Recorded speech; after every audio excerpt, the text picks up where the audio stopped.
Jane De Leon, grabe ang ipinakitang energy sa event ng Santi Barley.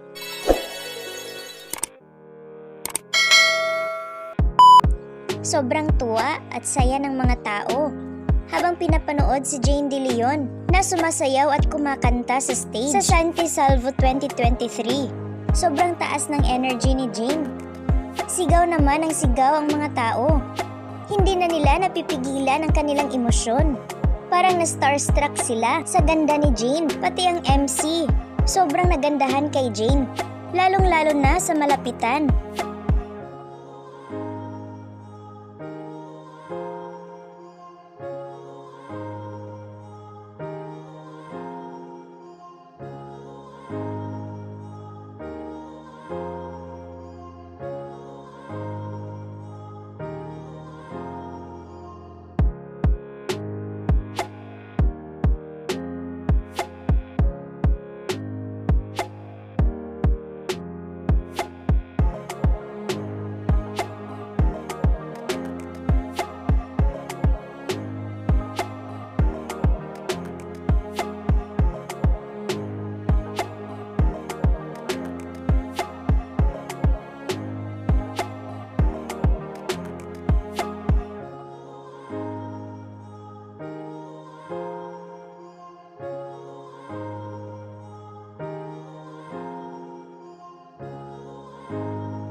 Hindi nyo siguro maiintindihan kung gaano kaswerte ako ngayong araw na to.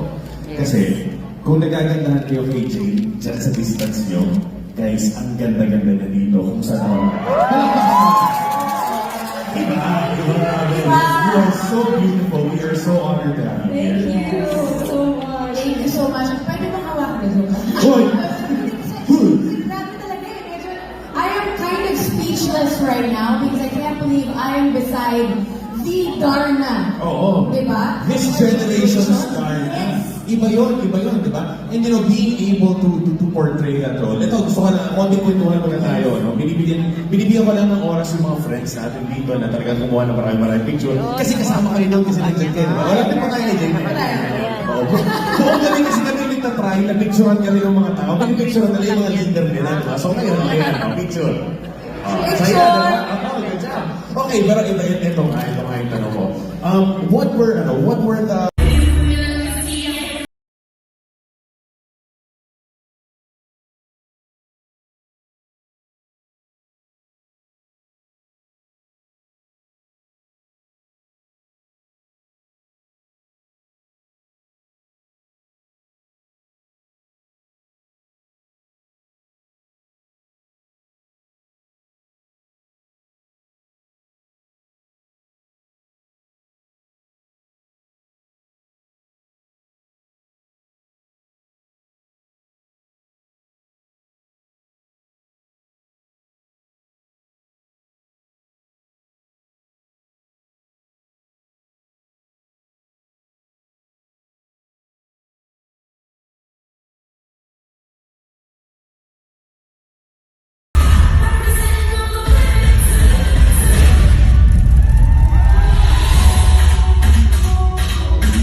posibleng naging challenges din at nagiging challenges ng mga business owners natin ngayon? Okay, nung time mo na kung saan ko ngayon, it's very unexpected. Kasi tandaan ko natin, lahat ng mga to, hindi natin paano eh. Lagi ni Lord. So, kailangan lang po natin i-go lahat ng worries natin, lahat ng mga dreams natin. And hayaan lang po natin siya. But, of course, kailangan din po natin gawin yung parte natin para matupad po natin yung goals natin and to be successful as a person. Oo, ayan, tumigilan na yung luha ko, pero dahil professional host ako, hindi ako Yung pwede partner mo lang ganyan. But thank you so much, Jane. That was very, very inspiring. Again, maraming salamat for being here. Thank you so much. Yes, sana makita namin ulit. Of course. Okay, lagi naman. Lagi naman. Lagi naman ako. Alright, once again, thank you so much, Jane. Thank you so much. Jane!